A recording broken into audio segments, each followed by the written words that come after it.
안녕하세요. 미래기술 신산업 카페 뉴스 읽어주는 바리스타 이원규입니다. 오늘은 주간브리핑 221호에 게재된 자동차 개발 새로운 분업시대, 소니와 홍하이 참여의 충격이라는 내용으로 니케이 오토모티브 2020년 12호로 34에서 53페이지에 게재된 특집 기사를 요약 번역하여 소개합니다.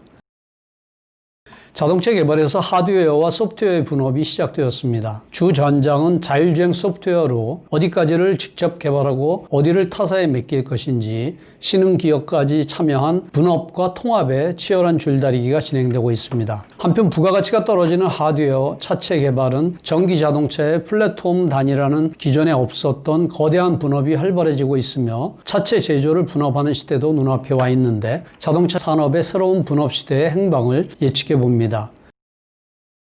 파트 1은 자율주행 소프트웨어를 둘러싼 공방으로 하드웨어와 소프트웨어의 본격적인 분업이 향후 기술 개발의 주전장인 자율주행에서 빠질 수 없는 조건이 되고 있습니다. 자동차 업체가 과거에 축적해온 하드웨어의 개발 경험은 전혀 통하지 않게 되며 한편으로 소프트웨어에 강한 기업에게는 신규로 참여할 수 있는 호기가 되기도 합니다. 선두에선 구글계 기업을 쫓고 있는 이스라엘의 모비라이나 소니는 적극적인 분업을 통해 개발을 가속해 나가고 있습니다. 토요타 자동차가 2022년까지 소프트웨어와 하드웨어의 개발 체제를 분리하는 새로운 조직으로 재편할 방침이라는 것이 취재를 통해 알려졌듯이 진화가 느린 차체나 전자제어 유닛과 같은 하드웨어 개발에 얽매이지 않고 소프트웨어를 빈번하게 갱신할 수 있는 체제로 이행하게 되는데 업계 최고 수준인 토요타가 소프트웨어 중시로 선회하는 것은 자동차 개발 방식이 앞으로 확 바뀐다는 것을 시사하게 되는 것입니다. 소프트웨어 하드웨어 분업은 향후 기술 개발의 주전장인 자율주행에서 필수인데 소프트웨어의 성능이 경쟁력의 근간인데다가 그 규모가 거대하여 소프트가 하드를 보조하는 개발 체제로는 도저히 대응할 수가 없게 됩니다. 심층 학습 등의 신기술을 중심으로 알고리즘의 진화도 빨라져서 차량 개발처럼 5년 단위로 갱신되어서는 경쟁력 유지가 어렵게 되는 것입니다.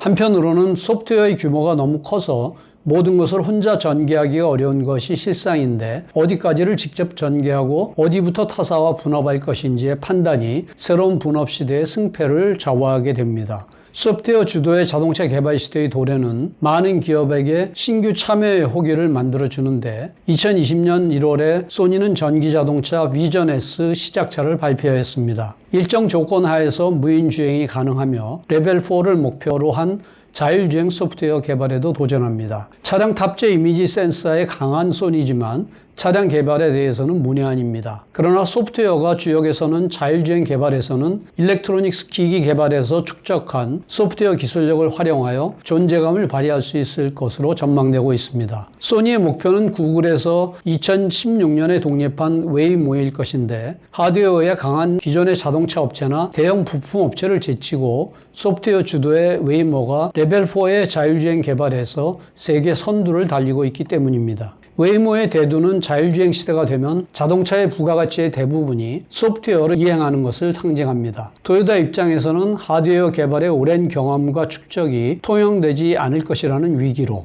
신규 참여자인 소니 입장에서는 소프트웨어의 강점을 살릴 수 있는 호기로 비춰질 것입니다.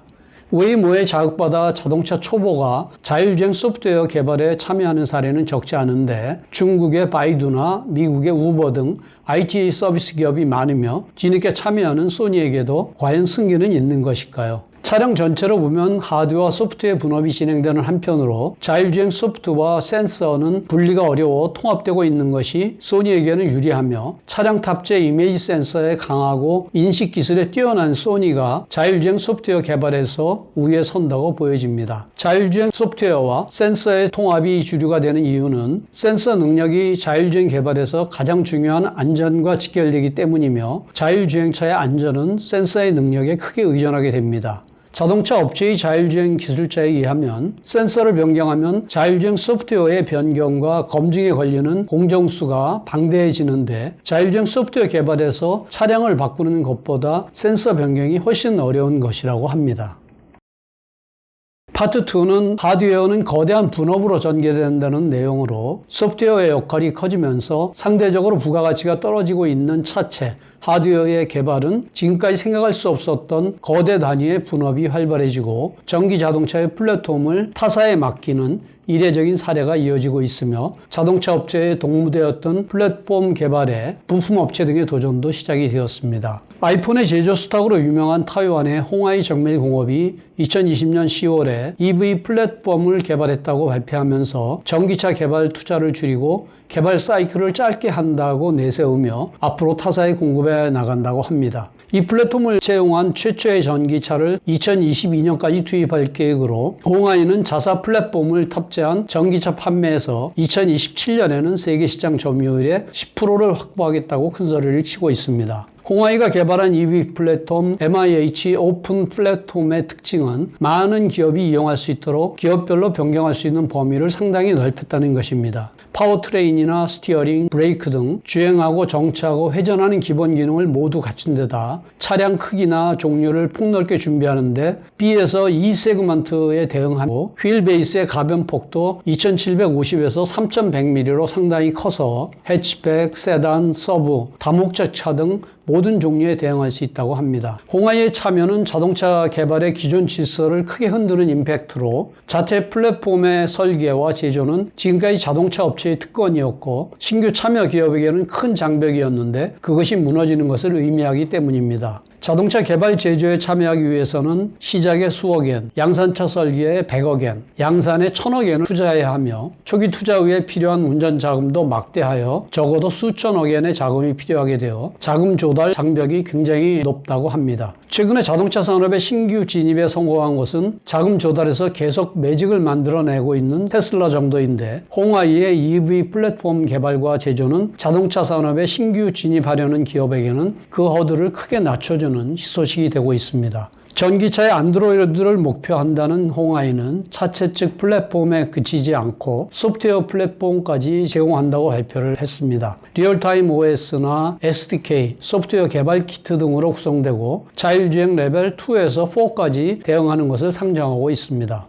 자동차 업체가 아니면서 전기차 플랫폼을 개발하는 곳은 홍하이만이 아니며 부품 업체도 잇따라 개발을 시작하였습니다. 최대 자동차 부품 기업인 독일의 보쉬는 롤링 셰시라는 전기차 플랫폼을 개발하여 2019년 말부터 롤링 셰시를 채용한 시작차의 실증 실험을 완료했다고 하며 니온 덴산 또 2025년을 목표로 전기차 플랫폼을 개발한다고 발표했습니다. 홍하이나 보쉬가 플랫폼이라는 차량의 기본 기능 전부를 개발할 수 있게 된 것은 전기차에서는 파워트레인이 엔진에서 모터로 변했기 때문이며 엔진차 플랫폼의 경우 엔진 업체는 자동차 업체로 인식될 정도로 부품 업체가 개발하고 싶어도 경쟁력 있는 엔진을 구하기 어려웠는데 전기차라면 모터나 인버터 등을 자사에서 개발하기 쉽고 타사에서 조달하는 것도 간단하기 때문입니다. 보쉬는 전기차 개발에서는 개별 컴포넌트보다 롤링 셰시와 같은 통합화한 솔루션에 대한 수요가 높아지고 있다고 분석하고 있는데 실제로 자동차 업체와 롤링 셰시를 활용한 전기차 개발을 추진하고 있다고 합니다. 그 이유로 단기적으로는 환경 규제에 대한 대응이 큰데 당분간 전기차 시장은 세계적으로 크게 성장하지는 않으나 규제에 대응하기 위해서는 어느 정도의 양산 전기차가 필요하며 전용 플랫폼을 만들 만큼 판매를 전망하기 어려운 업체는 타사와의 분업이 가능하게 되면 도움이 되기 때문입니다.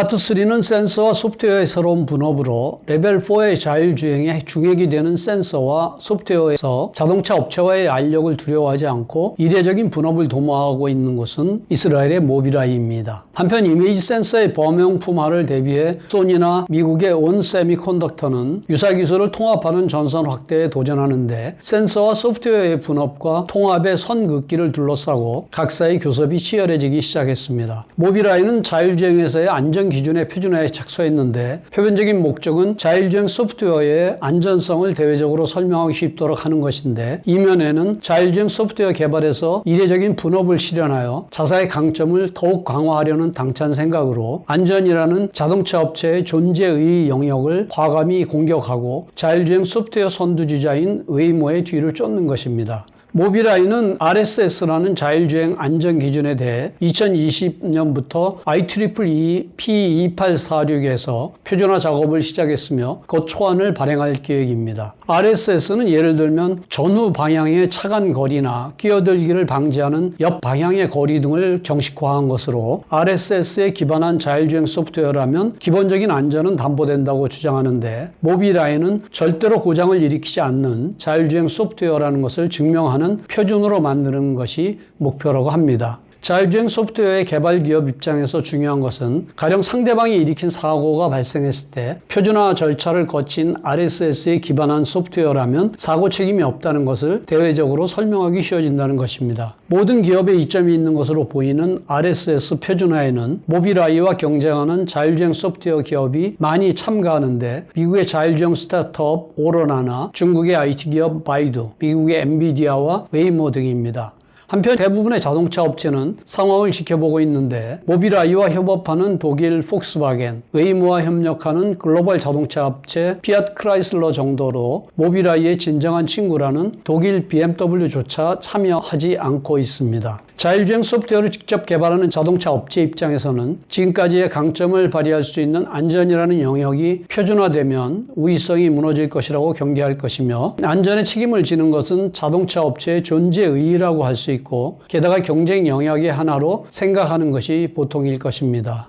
기존 자동차 업체의 영공을 침범하는 것을 두려워하지 않고 자율주행에서 가장 중요한 안전 확립에 과감히 도전하는 이례적인 소프트웨어 개발 분업도 도모하는 모빌아이는 예전부터 소프트웨어 일체로 개발해왔다고 할 수 있는 이미지 센서의 본격적인 분업에도 착수하기 시작했는데, 모빌아이가 중요으로 생각하는 인식 소프트웨어와 고정밀도 지도, 시스템 온칩 이외에는 조달의 자유도를 높여 선택지를 넓혀가고 있습니다. 이상으로 요약 소개를 마치며 구체적인 내용은 센터 홈페이지 hjtic.sne.ac.kr을 참고해 주시기 바랍니다. 다음 주에는 유럽이 목표로 하는 자동차의 탄소 중립에 대한 내용을 소개하겠습니다. 감사합니다.